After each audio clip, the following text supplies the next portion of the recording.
বেলা তখন 12:30 বেজেছে। রানীগঞ্জের সেনকো গোল্ড নামে একটি সোনার দোকানে বাইকে চড়ে কয়েকজন যুবক হাজির হন।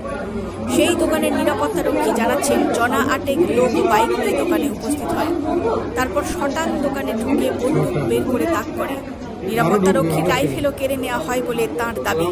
এরপর একটি থলিতে সোনার গয়না ভরতে শুরু করে ডাকাতেরা। গয়না লুটের পর ডাকাত দল দোকান থেকে বেরোয়। ততক্ষণে দোকানের কাছাকাছি পৌঁছে গিয়েছে পুলিশ। ডাকাতরা দোকান থেকে বের হতে পুলিশের সঙ্গে নিরাপত্তারক্ষীর দাবি গুলি লেগেছে ডাকাতদের দায়ে। গুলি বৃষ্টির মধ্যেই বাইক নিয়ে গুলি ছুটতে ছুটতে পালিয়ে যায় ডাকাতেরা। পরে অবশ্য নিরাপত্তারক্ষী রাইফেল উদ্ধার করা হয়।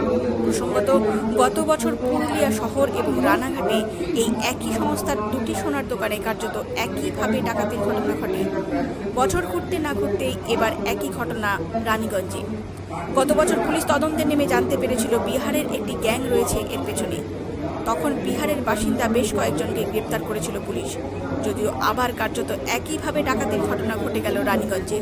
তবে ঠিক কত টাকার গয়না খোয়া গিয়েছে তা এখনো পর্যন্ত জানা যায়নি।